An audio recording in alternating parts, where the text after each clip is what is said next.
this, and I believe the next lot is looks like Steven's going to try to reconnect his Wi-Fi.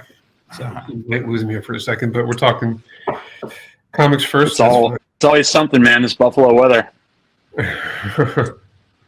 Yeah, right on. Yeah, so this is just, I mean, we've had, I don't know if you've ever seen the Gobbledygook #1, which has the turtles in the back. It's like the first appearance.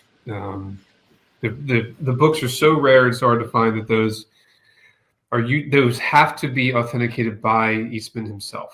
The book, when it gets to CGC, he has to, because they're so low quality. And this obviously this comic is different than that. Fakes out there, but nowhere near what Gobbledygook has. So doesn't come up often. It's a great book. So yeah. Awesome. Yeah. We got Steven back? Yeah, I think we have him back, right?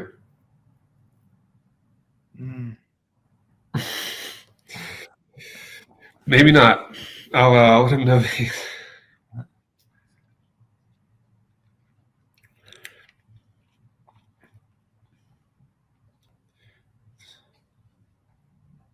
Okay, I think he's gonna try again. Let me move on to the next lot here.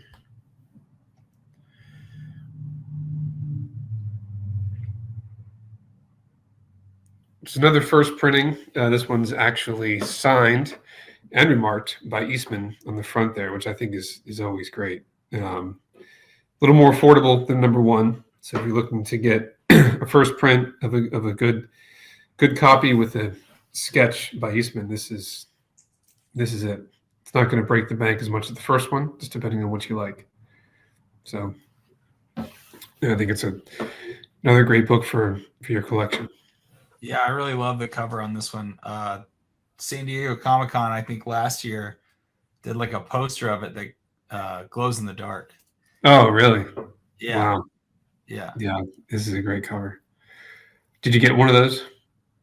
I did. I actually was gifted it by Pixel Dan, who went. Yes. Yeah. Nice. Yeah. Do you make it to San Diego every year? I have never made it. Actually, I'm trying to make it this year, but I hear mixed reviews about it. So it is. I would one of the most crowded things I've ever been to in my life. That's what I hear. That's what I hear. Yeah, San Diego. Have you been to San Diego SDCC, Steven? I have not. You kind of got me. You got me out when you said one of the most crowded places like you've ever been in your life. Hard pass. Yeah. Yeah. It was. So if you don't, I mean, even having a booth where it's a place to hide, sort of. Yeah. It's like walking in some of the aisles, most of the aisles, it's like a zombie. You just have to sort of crawl through and like wait for them to move in front of you. So if you have any kind of like claustrophobia or you just don't have any patience, which I don't have any patience, it's a lot. New York Comic Con is a little, like the aisles are a little bigger, so it's more spread out. Star Wars Celebration, that was one where it was also just as busy. That one was. Yeah, that's what I was thinking. Like, so it just the way you talk about it very much reminds me of Celebration. Yeah, Celebration in England. When I went in London, that was one of the biggest crowds I've ever. It was a much smaller space. That was an incredible crowd, but yeah. This. Do you? What is your collection like, Steven? Do you? What's mine like? There's obviously some TMNT stuff. There's a pretty heavy focus on pre-production, like Return of the Jedi era Kenner prototype stuff. Some Indiana Jones, like Kenner Indiana Jones pre-production stuff. I don't really have. I'd say it's not a really massive collection. I try to kind of curate a lot more, kind of a tighter group of things, but there's definitely some other stuff that's kind of kicking around, like some like random Kenner starting lineup pre-production for, guys that I was a really big fan of as a kid. Roger Clemens. There's some Buffalo Bills stuff, and then there's just some kind of just other random little bits from some different Kenner lines and some Kenner employee items, things like that. I don't really dabble too much in a lot of the production stuff anymore. I mean, I think that's kind of where everybody tends to start out. But it kind of eventually got really whittled down to what I wanted to, like what I really dug and what I was really passionate about, which was certainly the stuff that was, the pre-production stuff that was all the process of making the toys that everybody likes, that everybody else can have those. Right So on. if I was to if you could only show me 3 things from your collection, what would they be? 3 things from the collection.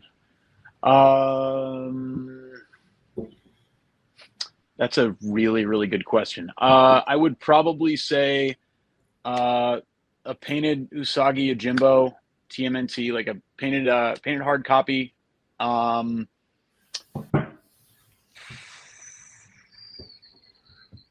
Probably. Actually, it's funny because both the other things that I mean, there's a lot of other really cool stuff. But it would probably be I've got a painted proto molded Rebel Commando from the Return of the Jedi line, and Nice. then probably I've got a pair of First Shot Mulder and Scully figures from the McFarlane '98 line. I was a huge fan of that show as a kid, and that stuff just doesn't seem to turn up that much, at least not stuff from that particular line. So yeah, it would probably be those. Sorry for the massive latency in trying to figure that out. That was not the question I was expecting. Because it's hard. I mean, you guys know how it is. Like, you collect something and it's like, pick a favorite, and it's like this Sophie's Choice thing. You don't really know what to do with that. It can be kind of hard. Right on. Yeah. Yeah, every Sunday night, man. X-Files. Every Sunday on Fox. Yeah. Dude, that's where it was at, man. Yeah. That and Simpsons the same night, I think, was on Fox as well. I think so, yeah, at one point. Yeah. For the original, like AOG, but yeah. I'm not entirely. I mean, unless someone was to correct me, I'm not entirely sure that we're actually live, to be honest. It says we are, but I'm looking at your channel. I don't see it. Well, that's interesting because I know it says it on the screen, but if I go to your YouTube channel and click on live or any video, I don't see it.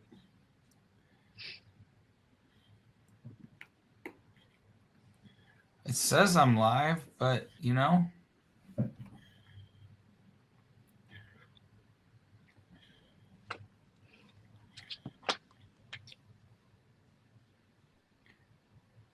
I mean, I'm showing live in YouTube Studio and on YouTube. Okay, right on. So, yeah. Hang on. I do see it now.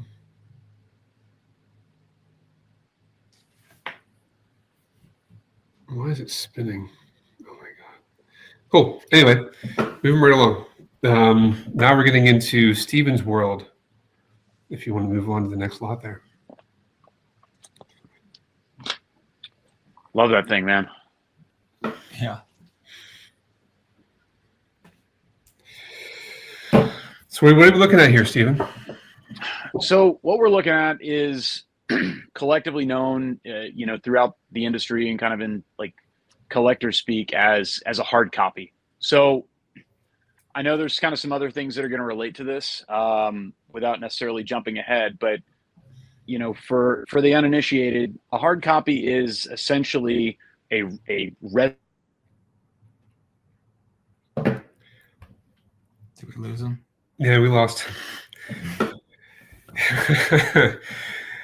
don't know what it is with that Buffalo weather. Cutting in and out for a second. I didn't want to. We're back now. We can hear you. Keep going if it was cutting out. Nope, we got you. You were telling us what a hard copy is.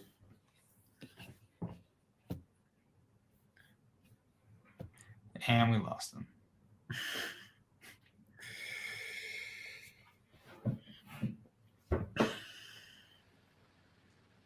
You guys hear me all right? There he is. There he is. Yep, I hear you. Okay, cool. I don't know where it was. It started buffering for a second. So No. Go ahead. No, go ahead. You were telling us what a hard copy is. No, so hard copy is essentially just a resin copy of the original sculpt. You get an original sculpt that's done in any number of mediums. Commonly, it's wax. That wax is taken and set up to be cast in silicone mold. Silicone mold gets cured. You pull your sculpt out, you pour in your resin, and that's ultimately what you get. So most of the time, I mean, they're pretty much a one-to-one copy of the actual original sculpt. Hard copies get used for a number of different things. You know, the most important is going to be actually tooling the mold itself. They're going to make the mold off of an actual hard copy, the steel mold that's used for production. But hard copies are also used as the examples that you see on the backs of some of the card backs, as other types of photography samples. A lot of times they get painted up, sent to the factory, what's called a paint master.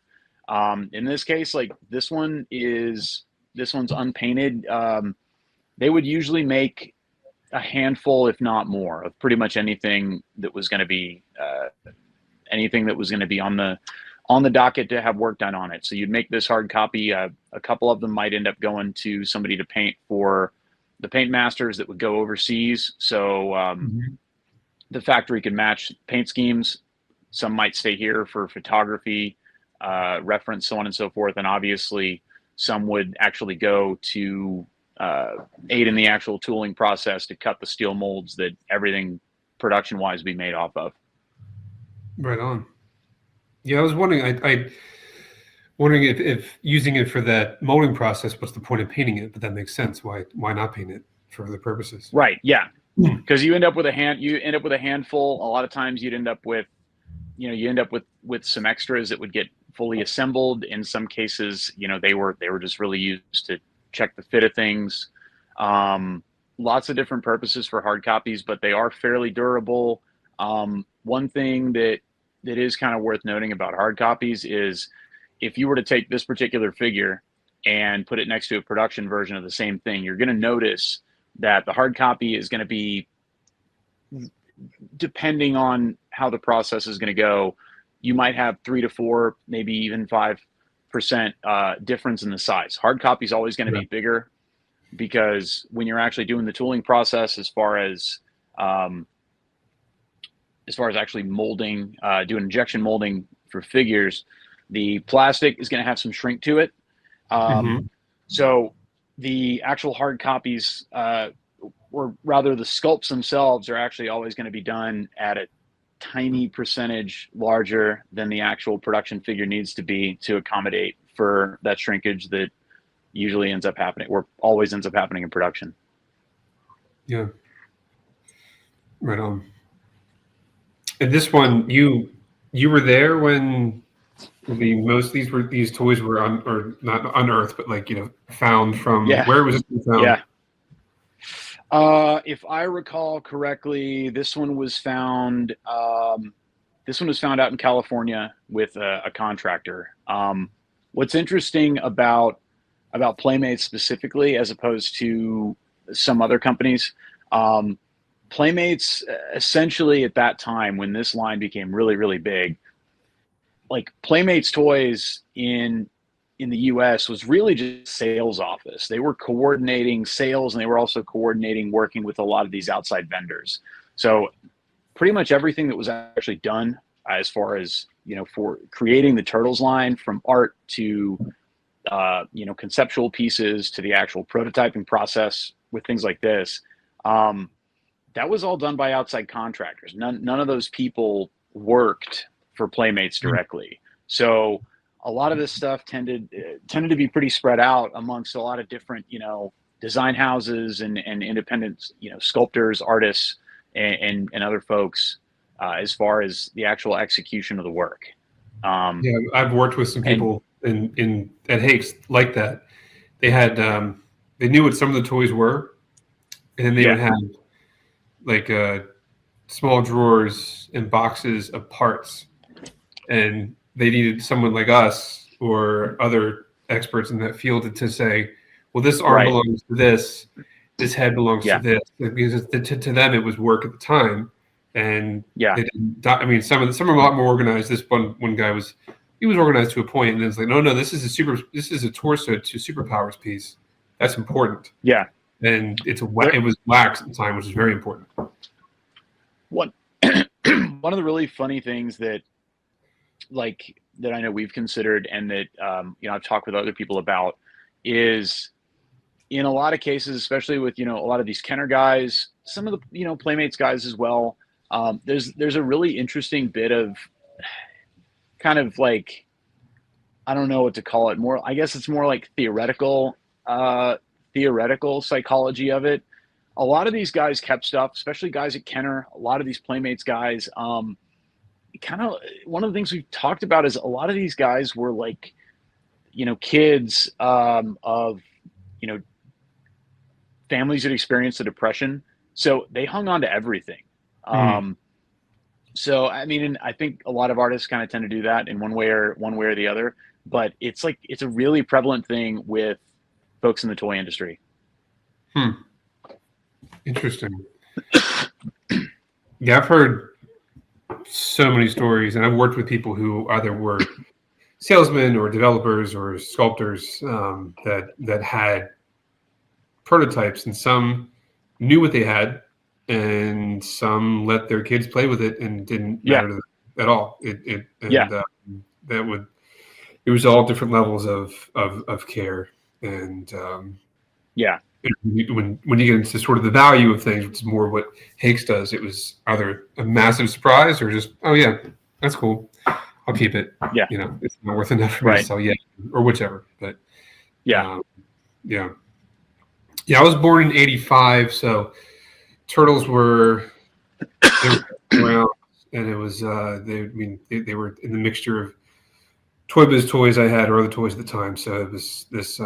I'm pretty sure I had this one, not the prototype. I had this toy here growing up for sure.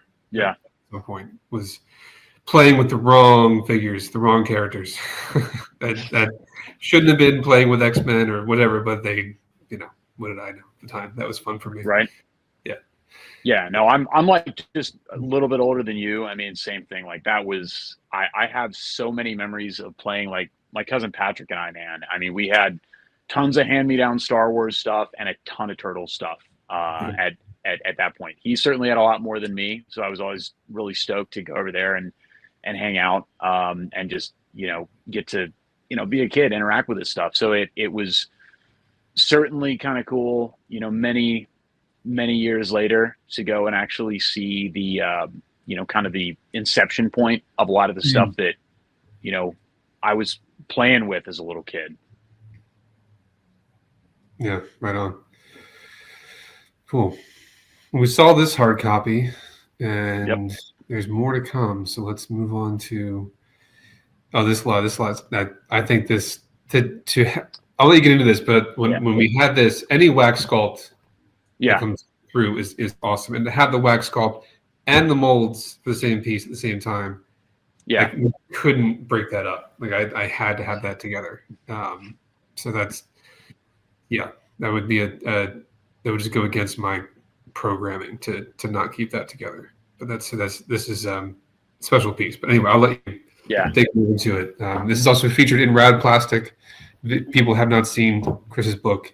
It is the Bible at this point, from what it seems, for vintage TMNT pre-production. It shows a lot, including this. It shows this exactly. So, anyway. Take it from there. Well, I'm sure you could probably tell I got this big grin on my face, because I remember when this turned up.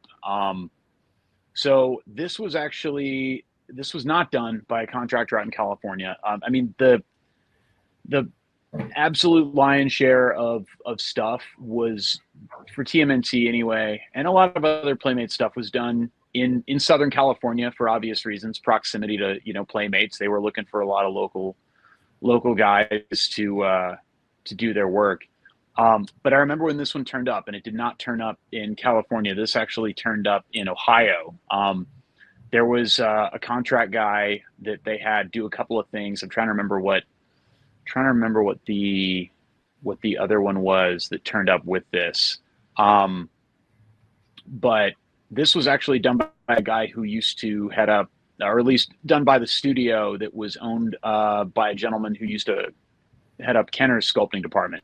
And we were looking through a bunch of stuff. I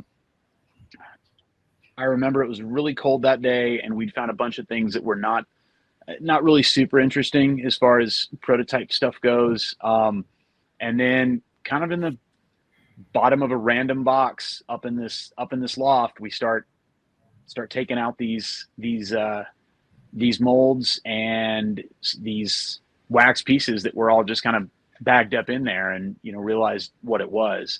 But it was pretty cool to actually see this thing and actually have all the accessories. I mean, have everything like together as like a complete sculpt with the silicone molds. And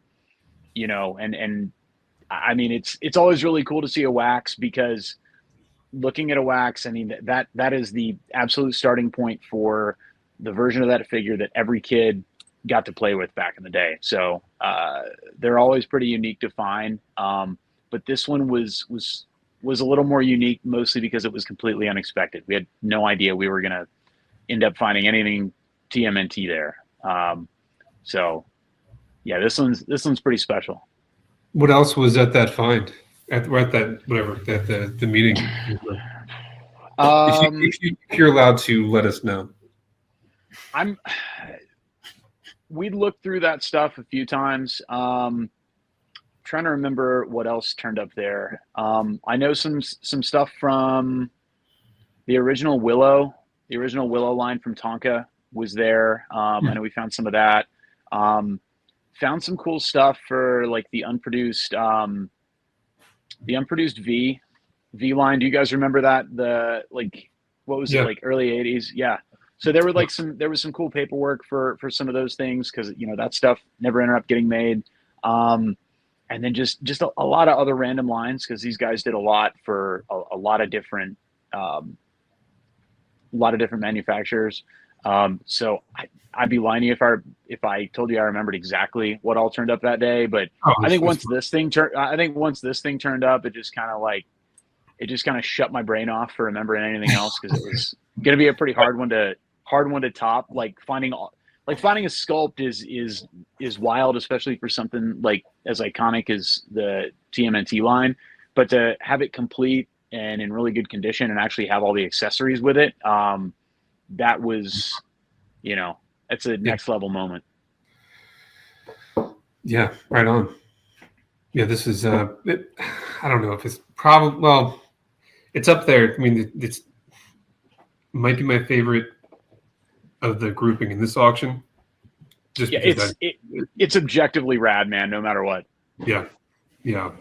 There's some pieces coming up that I might be that for me, but this is definitely up there. Yeah. This is my favorite so far. Yeah, right on.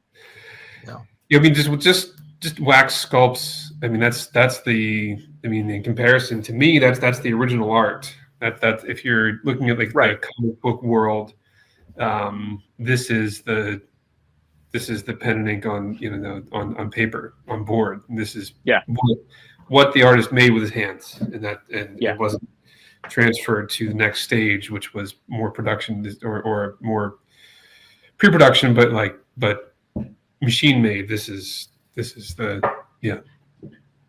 very cool. I didn't know where that came from. That's very cool to learn. Yeah, it's pretty like I said, pretty unexpected. But to your point too about these kind of being the starting point for everything. I know we kind of talked about it a little bit with the idea that you have a sculpt in your hands, and that was the starting point for that figure that some kid got really excited about to pull off the pegs at Kmart or Target and tear off and go play with. And also kind of touching based on what I said earlier, this stuff was never really meant to be kept. No, that's a huge part of this. Yeah. Yeah, I mean, it is essentially, just, I mean, I don't want to say it's trash, because it's certainly not. But at the end of the day, that was there to get them to a particular point, because they are doing commercial art, for lack of a better way to put it. Right. But yeah, but again, this is part of their job. right. But these guys, a lot of these guys who were, in their, um, 30s, 40s, 50s, in the 70s or 80s and even into the 90s, working on a lot of this stuff, again, because of like their own backgrounds, and also because a lot of those guys had fine art backgrounds, or had some influence from fine art. They could actually appreciate this stuff as not simply just commercial art, or just simply, a means to an end to get to a certain point, to get a project done and get boxes ticked and just kind of move on. I mean, these guys really love this stuff, and that's why a lot of this stuff did get saved, because they could appreciate the art, that it was, the work that went into it. I've never really run into a lot of those industry guys who knew with any 100% certainty, like any kind of historical or collector significance at the time. Most of them kind of laugh at the idea that was ever going to be, that either of those things were going to be true, whether historical importance or collectability.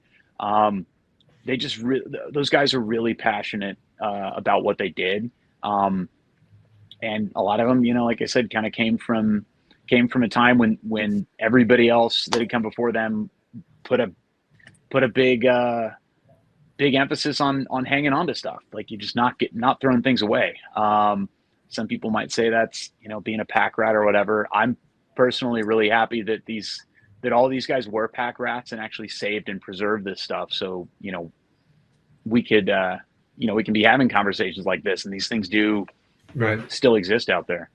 And it shows in their work that they were passionate about it. It really does. Yeah. And I've seen some sculpts that look gorgeous, and then from that point to the production toy, a lot changed, and it's not as great as the sculpt. So sometimes the sculpt can look so much better than the actual final toy, because the little minor details get lost from wax to plastic. Right. Waxes and hard copies. I mean, wax and resin holds detail incredibly well. And the injection molding process is just, everything gets a little bit softened. Everything kind of just tends to smooth out a little bit.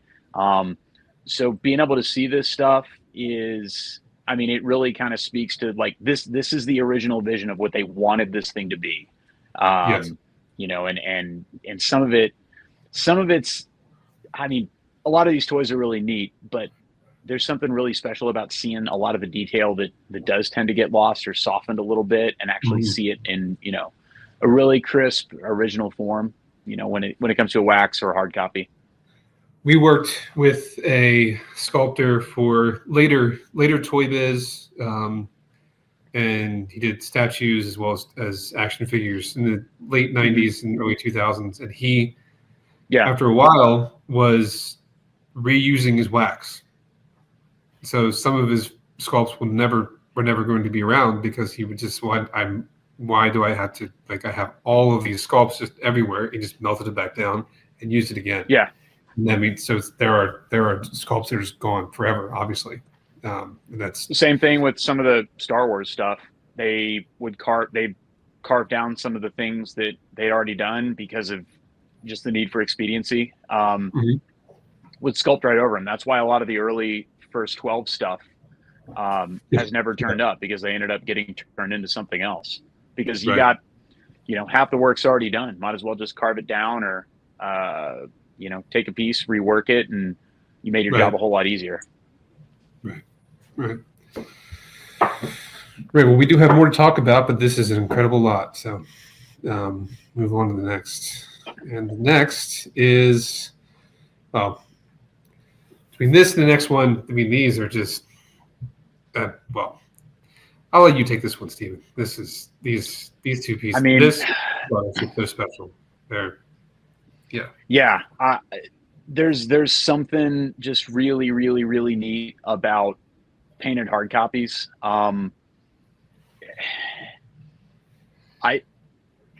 I know that it's probably almost sacrilege to say it. I think in a lot of ways, painted hard copies are almost cooler than the sculpts. I mean, nobody come after me for that one. Sculpts are incredible, but there really is something about seeing, essentially that same vision that the artist had turned into something not only three-dimensional, but actually reflecting what they wanted the toy to look like in full color. And so, yeah, painted hard copies are always really fun to see, especially for a line like this. Certainly, I mean, you don't have to look very far to look at the particular colorway that they chose for this one, and definitely know that this was stuff that came from the 90s. Yeah. Everything. And you can. I mean, you remember, man. Like all the colors and everything was wild back then, man. The early 90s was a crazy time. Yeah, neon was in. Yeah, very in. And you can, and with him, you can say Michael Jordan without saying Michael Jordan. Right. Which I think is the key to this. I mean, they obviously couldn't use his name, but 23 is 23. So this and the and the one photograph I think is great here that shows. So this lot here and the next lot, this is the 1-to-1, the 1-up with the actual life size hard copy, and the next lot is the giant size, which is also 1-to-1, but it is a massive action figure. Yeah, there it is. One on the left there is the one we're selling in this lot, and the one on the right is for the giant, which is just they're both incredible to see in person, but they're bananas, man. And that's the thing, that if you've never actually handled a hard copy, obviously they're a little bit heavier. I mean, they're made of resin, they're a more dense material, but I mean, this thing is a beast, man. It's heavy. Yeah. And were these both found together? I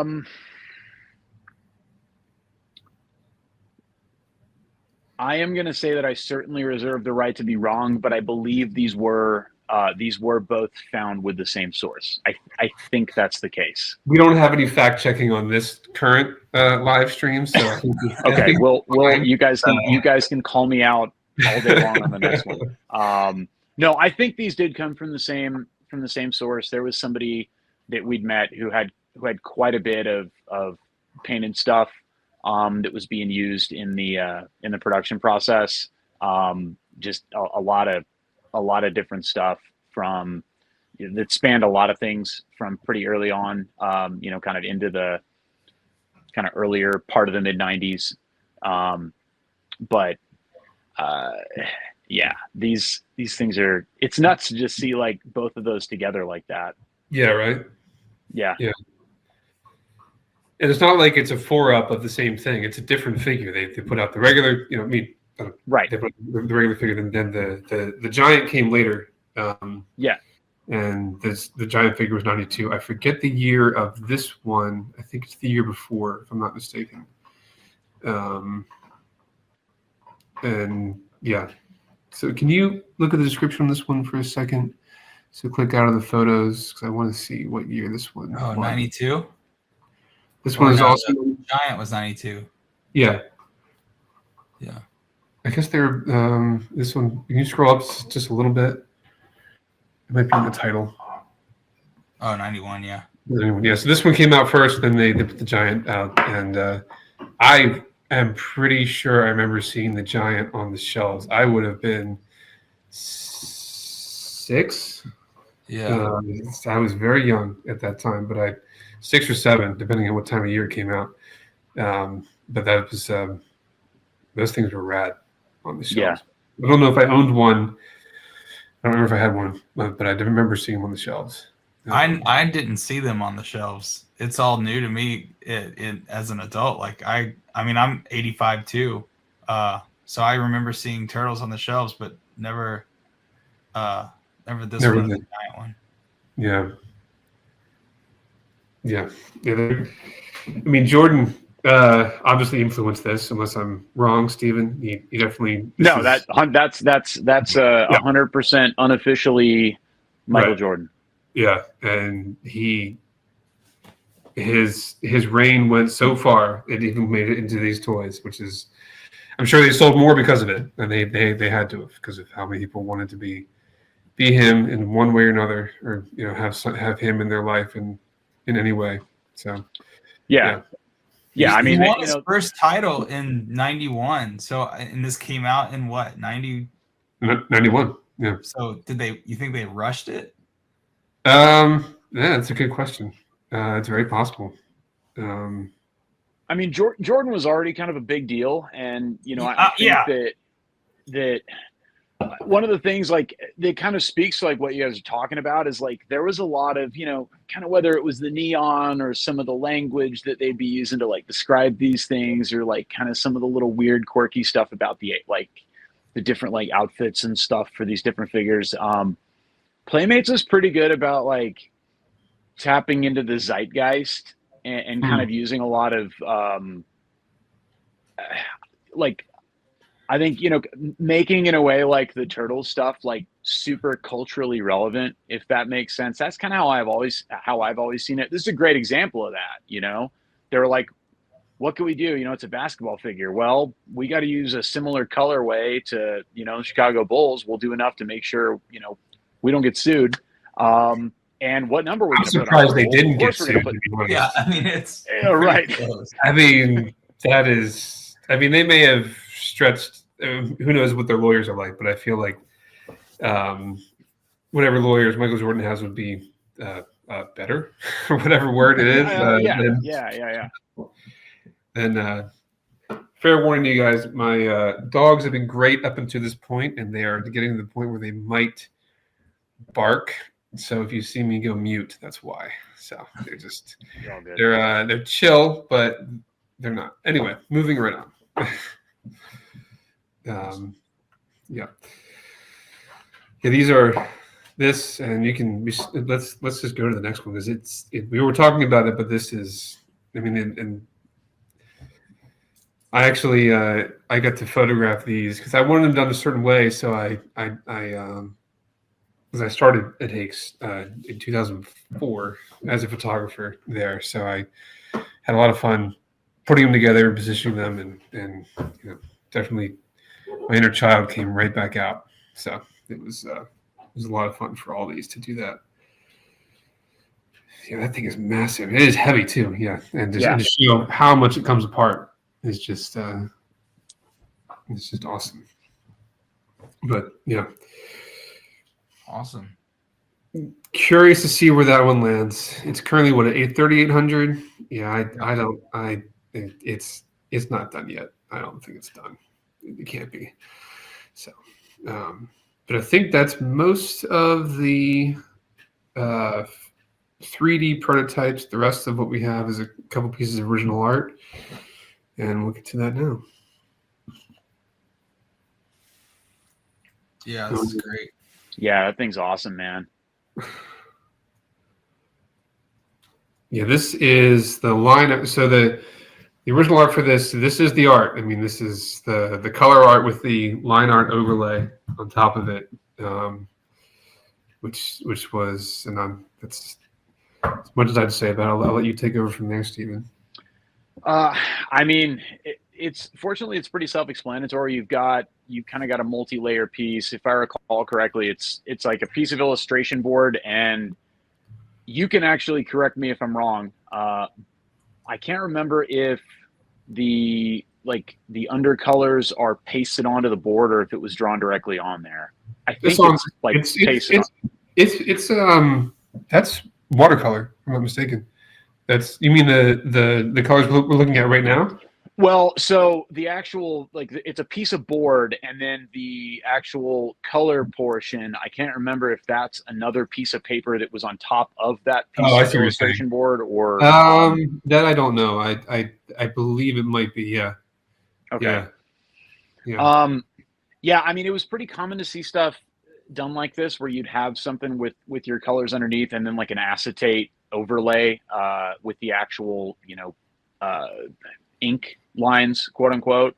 Right. I can't remember with certainty if this one was, this one was watercolor. It looks to me. I think it may be a mix of watercolor and like an alcohol markers. Yeah, it's alcohol, we call it mixed media. So to know, yeah, it was probably whatever they had on the desk at the point. You know, it wasn't something where they were too worried about the medium as long as the colors came through. right. Yeah. And yeah, but it looks like it's definitely some watercolor, or it could be all marker at that point. But Yeah. the piece is alcohol awesome. markers are pretty. I mean, it was pretty common with like design houses. I mean, and it still is, like, you know, for guys doing industrial, industrial design, and like commercial art and stuff like that, being able to just get big stuff kind of colored in and be able to kind of have some natural blending that goes on, you know, pretty quick and easy. But yeah, I mean, a lot of this stuff was done with, I mean, pretty much whatever was on hand that a particular guy liked to work with. As long as it met the aesthetic, they were happy. And it only had to last like a couple of weeks, as long as it got to production, and then it was, you know. So the fact that, like you already said, the fact that stuff still exists is it shouldn't. I mean, you know, but I see your comment there, Elias. I know you came in late, but better late than never. And we agree that giant is awesome. So yeah, you're talking about like stuff and longevity. I mean, essentially, it was, can this thing survive long enough to get over to be photographed? And they do, you know, separations off it and actually go with the whole process of creating packaging. We met somebody one time, and you know, they went out into a shed, and they came back and they put this big pile of illustration boards down on the table. You know, we start going through it, and it was a lot of original art for for packaging, for decals, other things that were going to be going onto figures, play sets, vehicles. Some of the designs for like the tampo printed, you know, stuff that would be on the actual figures themselves. And they told us they were working at a design house in Southern California at the time this stuff was all done. And these guys, I mean, this place did a ton for Playmates. wow. And what's funny is that same stack, you know, that was brought out and put onto the table, that same stack was sitting on top of a trash can on trash day back in, I would guess, based on the art, I mean, this probably would have been, probably based on what they'd said and the particular stuff that was there. They were canning all the old kind of, you know, dead file stuff. That would have been probably around 95, 96, 97. Wow.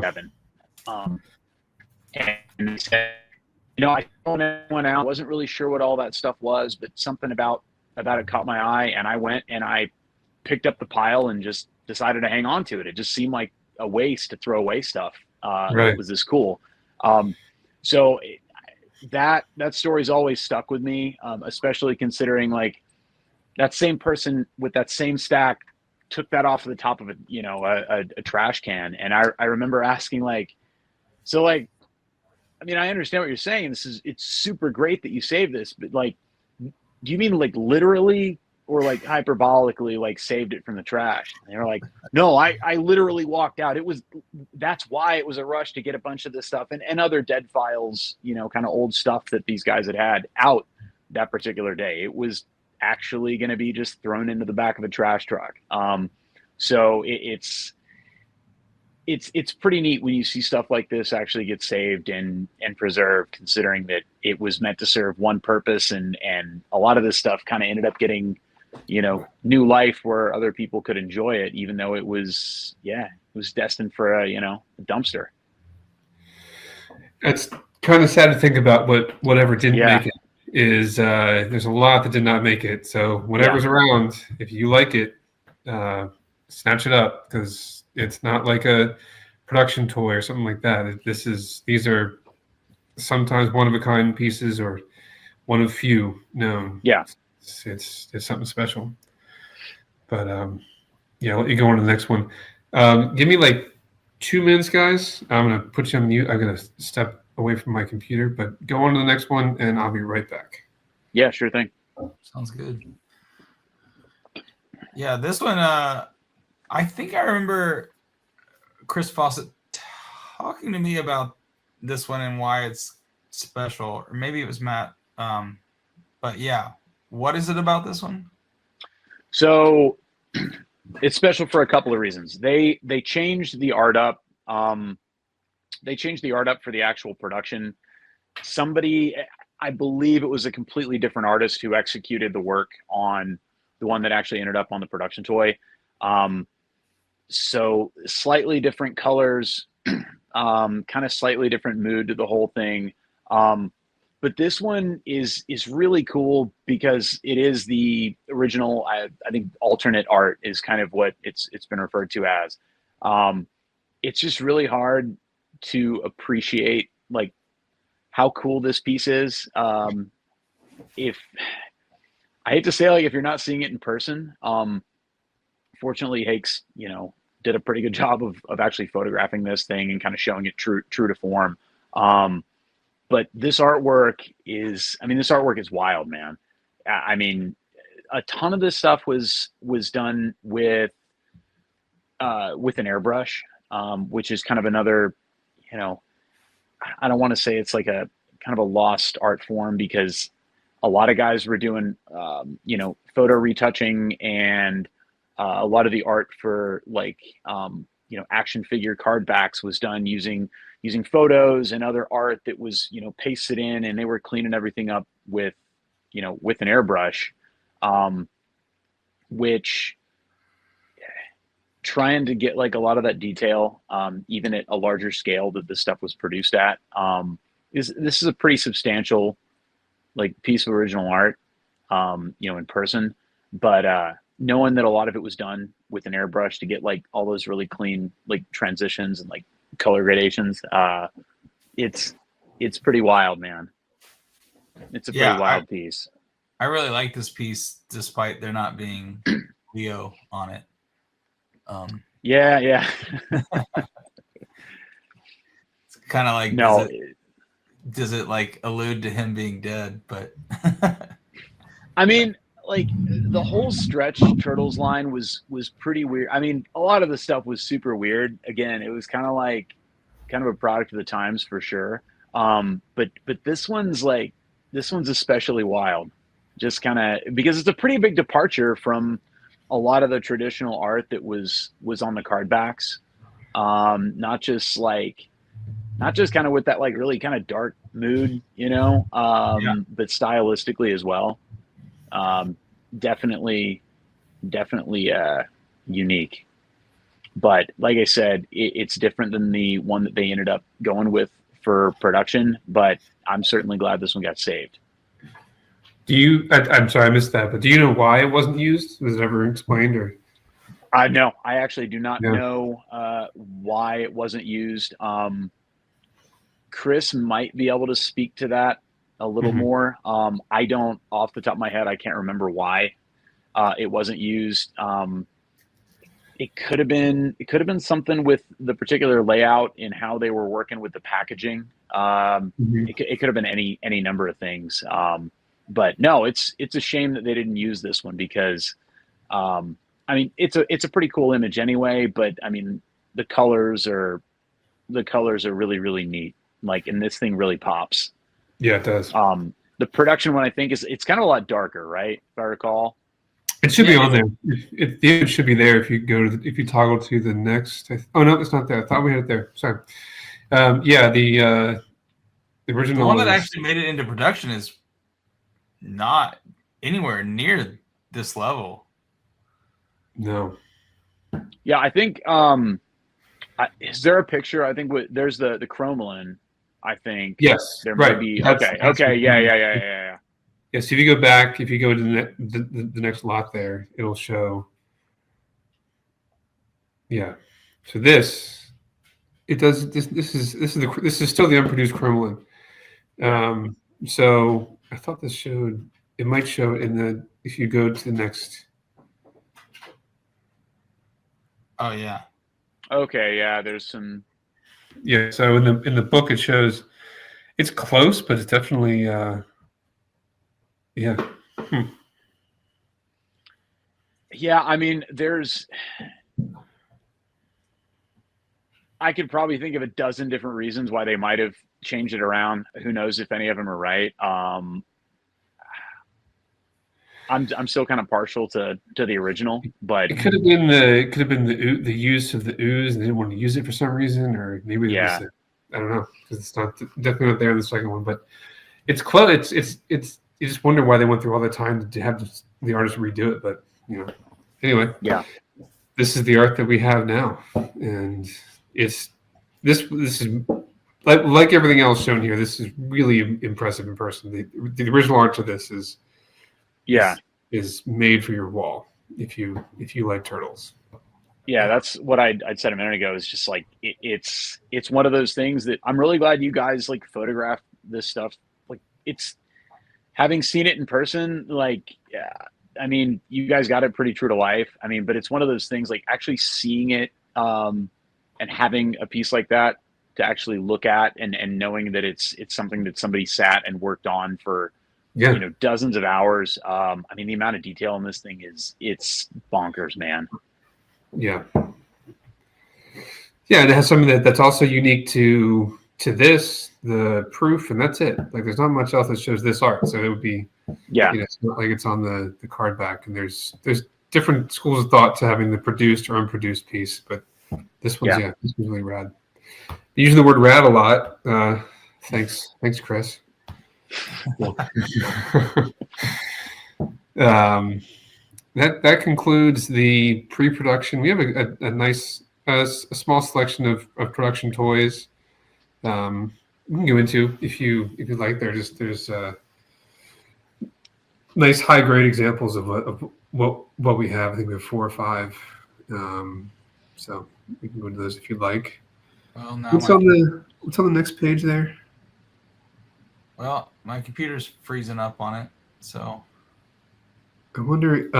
It could be right now. The first part of our auction is ending, and that could very well be why. It could be on us or on you, but here we go. There we go. Right on. Okay. Yeah, the traffic to our site's probably pretty high, but I think this one.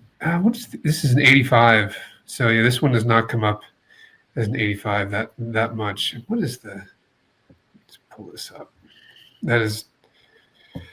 I would love to say I had this one as a child. I don't remember. I had him. I remember getting this one. yeah. I remember that one.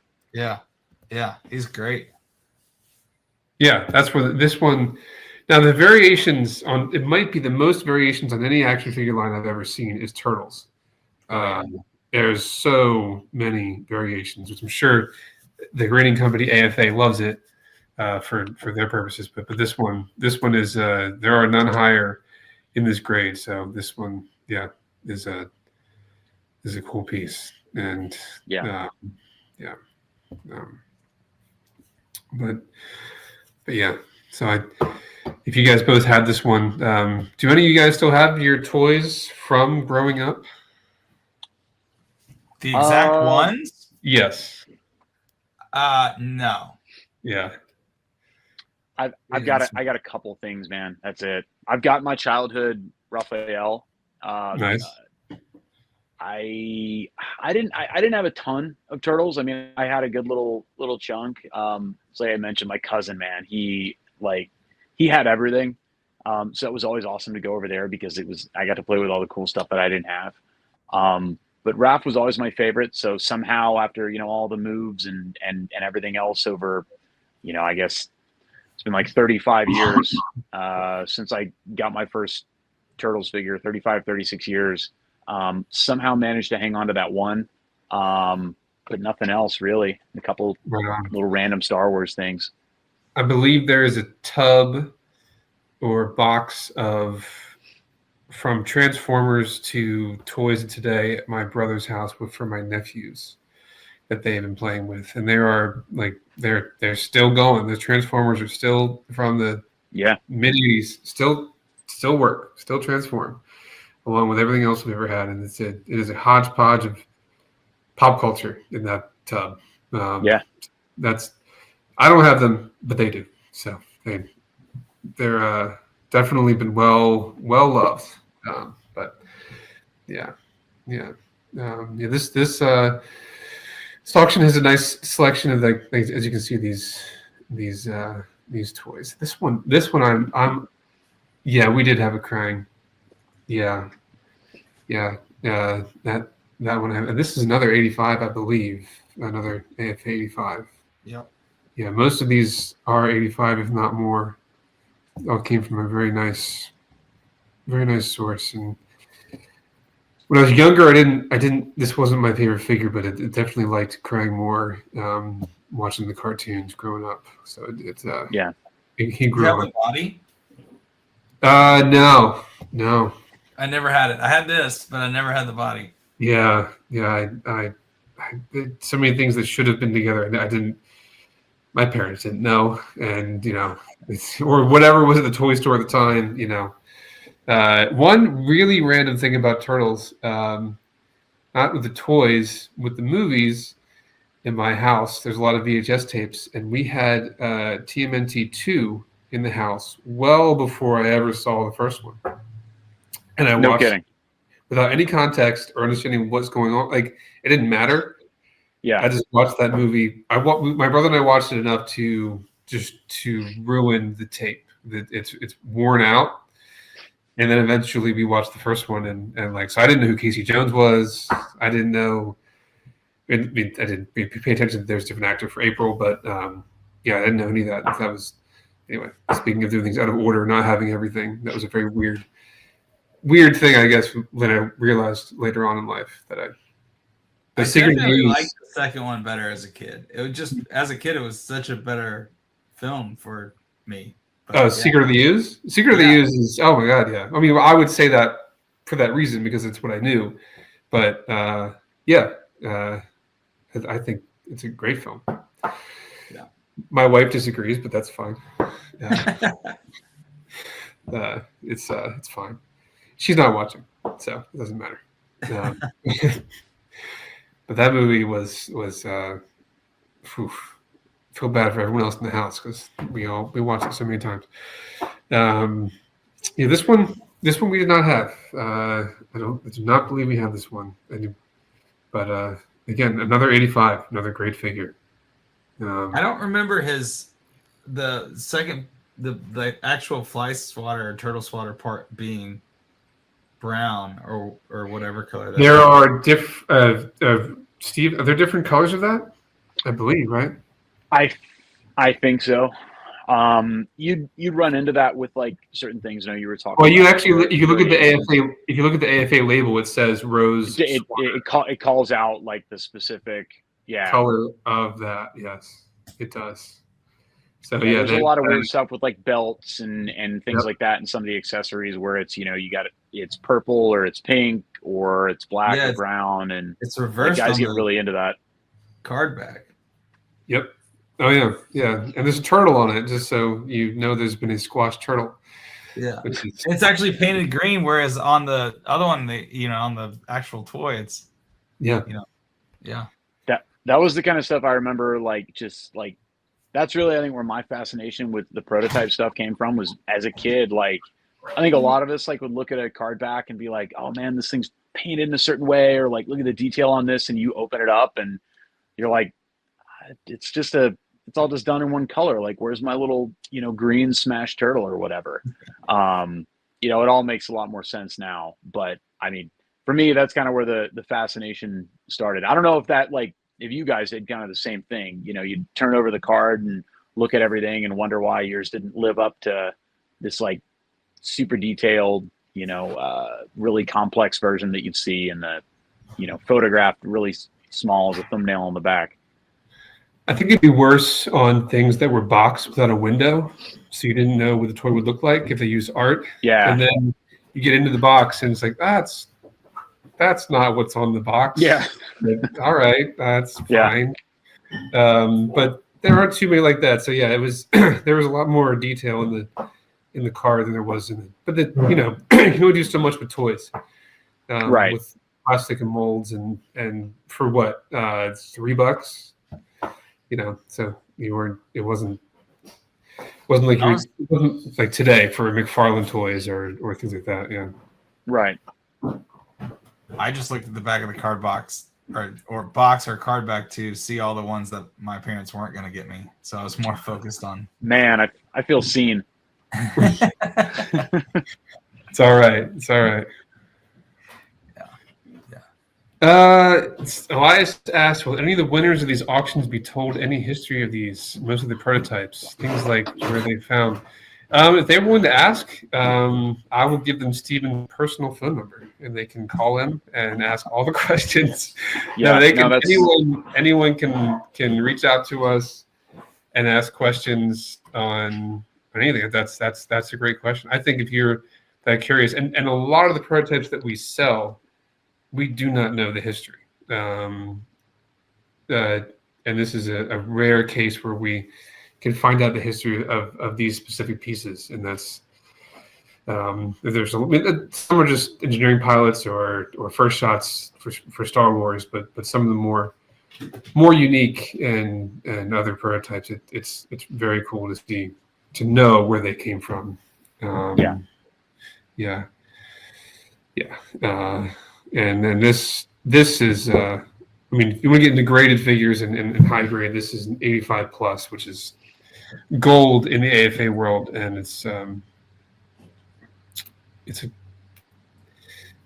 Usagi is it's a great figure. Yeah, dude, that was I think that was probably next to Raph. That was my favorite. That's why I called out the hard copy that I've got, because I mean, it's hard to beat. Yeah, it's a great figure. I mean, it's going to be the most valuable figure that we have in this auction, production wise, and all as it should be for the grade it's in, and it's unpunched. It's the highest grade we've ever sold, so that's a really awesome piece. So again, if anyone who's watching now, everything we're talking about is at auction now at hakes.com. It ends tomorrow, March 26th at 9 p.m. Eastern. The clock ends. So go to hakes.com, check things out. There are turtles. There's many other toys as well as the turtles from Star Wars to most 70s, 80s, 90s action figure toy lines are in this auction, pre-production, production. So it's definitely check it out if you're into this world and you like to bid. And what's this one? General. Another great unpunched example. Where is this one as far as bidding goes? General. Let me look here. 660. Nice. Oh, yeah, that is doing very well. That's already good. That's pretty much over the high estimate. So that one is surprising us. Must not come up in this grade very often. Anything to say about this figure, Steven? As far as not much. It's one of the many that I never had. But I don't know. I look at a lot of this stuff really like from a design standpoint, and it is wild that like this is kind of, I don't know, like this is where toys were at that particular time. I mean, a lot of stuff's gotten, there've been a lot of really crazy toy lines since then, but like the really wild stuff that we see today certainly kind of owes a debt of gratitude to the stuff they were doing on this line. I mean, when you go look at, figures like this, I mean, you don't even know where to start, like looking at the art on the front of that thing and then looking at this, like this particular character and just the, I don't know, general kind of aesthetic of it. It's, there really wasn't anything else like it, Yeah. I love I remember when this stuff was out, and then what blew everyone away, and also the price tag was when McFarlane started making toys for Spawn. That was a different world, and I know that a lot of that had to come from from this, just how these were designed and the overall scope. What were you saying about the general map? Oh, I had them as a kid and I loved them, and then going around filming a bunch of collectors across the country. I forget who it was, but I met someone and they army build this guy, which I found fascinating. So Really? they had like 25, 30 of them. Oh wow! Right on. Good Lord. That's awesome. Yeah, that I've seen stormtroopers and I've seen biker scouts. I've seen some other army builds for Star Wars, but not for this. That's mad props. Wow, right on. It's dedication, man. Yeah, absolutely. What are we getting on to now? Oh yeah, good old Mondo. Yeah. Have you ever seen any prototypes for him come up, Steven?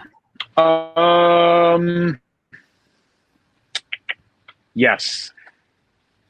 Yeah. I know that the original art for like all the deco on the board and like the actual figures turned up. The so art that, for a skateboard, the art came up? Yes, if I recall. Nice. Again, someone on the internet can do what the internet does and tell me I might be wrong. Right. But I'm pretty sure that turned up in that same pile that was destined for the garbage from that design house employee. Yeah, like I said, there was a lot of that kind of stuff there, and pretty sure this is one of them.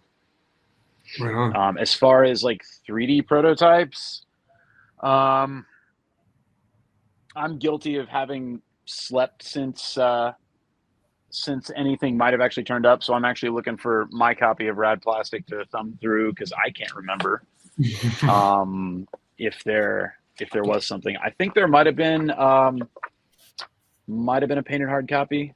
Okay. What year was Mondo Gecko? Was that a 90? Yeah, 1990. Yeah. Yeah. Okay. Yeah. There's yeah. Okay. Yeah. There's a painted hard copy of that one out there. Right on. So, I mean, I had to pull out my own copy of Rad Plastic just to make sure that my memory wasn't deceiving me. But yeah, it's out there. Even if you weren't here, Chris, you are here. So, yeah. Chris is always here, man. That's the thing. Yeah, thanks, Chris. Right on. We can move on to the next one.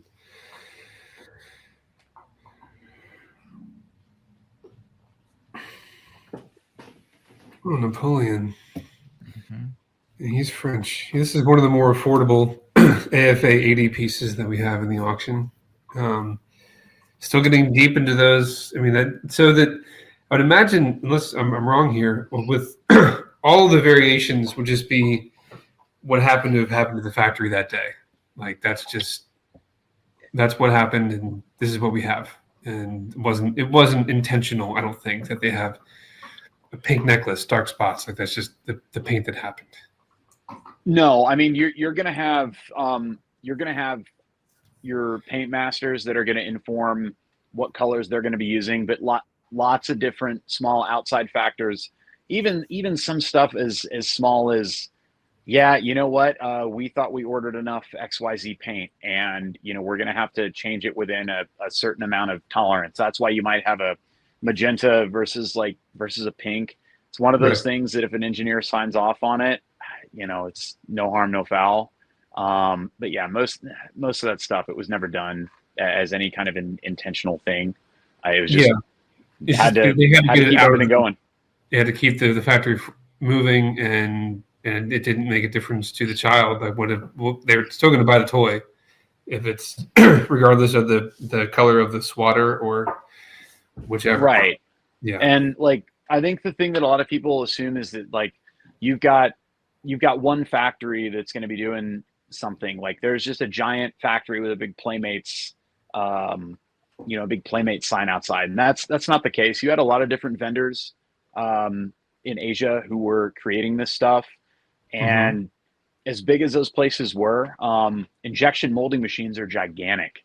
So when you have a wave of figures, there's not, 4 different machines that are all just cranking out parts for the same figure. They've got to rotate that stuff, and that's what can end up with, your engineering and scheduling kind of collide to where, oh, you know what? We thought we had enough of this pink paint, and that's why we've got to move to this magenta for this particular set of spots, and they go run it up the chain. It's approved. It's not a big deal. That's how those things happen. A lot of things kind of get looked at through the lens of collecting now, because people have identified these as, objectively different variations. But like none of it was ever intended to be that way. It's just, it's just a part of the process. But as far as like I was saying with them setting up to do things, you're not running just, every single figure that's in that line all day, every day to pump out whatever that particular volume is that's being requested. I mean, you've got to move stuff around, change things, calibrate machines. It's a pretty wild process. The entire toy making process is pretty, it's pretty crazy when you actually kind of get into what it actually looks like to, get to the point where that kid can reach up and take a toy off the shelf. Right. Yeah. Yeah. Just like anything else, it takes a lot to create it, and then things can change. So, yep. Yeah, cool. What's the next figure we have here? Last one. Oh, Ray Fillet. This one, it always appeared earlier in my time at Hake's. This figure was very plentiful for whatever reason. So, but not in 85 plus, which is, and if you don't know their grading system or how that is a very high grade. So this he might be a more plentiful figure in some variation, but this one is the only one in this grade, none higher. So this is a rare figure. For what I mean, if you look at production, if I'm right, I mean he's everywhere, right, Steven? I mean he's not a rare in general. But it's not a particularly sought after, like super rare figure, but they're just like anything TMNT is hard to find, like in really, really like just dead, I hate to say like, mint, right, in big quotes condition, but like they have really clean stuff. Yeah, they have very large blisters, which that's just more surface area of plastic to be damaged. To have vents. So if you compare it to a Star Wars figure or anything in the 3 3/4 line, the blister is a third of the size of these TMNT blisters, and that's just room for damage. So this high grade. Yeah, and a lot of that stuff's really thin too. Yes, very thin. Like the actual plastic. So. Yeah. So, well, that pretty much concludes all the turtles that we have in this auction, and I really do appreciate everyone showing up. I hope it was informative for you. And Steven, thank you for chiming in all of your knowledge and experience and stories. Sorry, excuse my dogs, trying to tell me what time it is. You're all right, baby. And thank you, Matt, for putting this on. Toy Addicts. This is hopefully not just the beginning to us talking to everyone here, and hopefully you all enjoyed it. There's incredible amount of Turtles items, TMNT items, comics, as you can see, and prototypes and toys. And this is just among the hundreds and hundreds of action figures that we have in our auction. Ends tomorrow. A lot of pre-production, a lot of prototypes. Silverhawks. Actually, one piece that really caught my eye is if you're into Silverhawks, it's a different toy line. It's a Silverhawks mock-up. Complete hand-done mock-up proof card for the toy line for Quicksilver, and it is extremely interesting to look at in that pre-production world. So that's just one of the many prototypes we have, and we usually have Star Wars prototypes, and this time we have a good amount, a lot of Bounty Hunter prototypes from a certain collection. So Anyway, I can go on, but check out hakes.com, HAKES.com. Auction ends tomorrow, 9 p.m. Eastern. And yeah, Awesome. hopefully this has been interesting for you guys to listen to this story. I learned a lot about this stuff tonight, and hopefully you guys did too. So that was Thanks for letting me try to get some of all this random knowledge out of my brain, man. I appreciate it. right on. Yeah, Right on. thank you for the knowledge. No, man, totally. Yeah, Totally. It was cool. fun. It was a good time. All right. Well, that's it for me. If you guys have anything else to add, but yeah. Thank you, Elias, for chiming in, and we'll see you guys next time. Cool. Right on. All right. See you guys.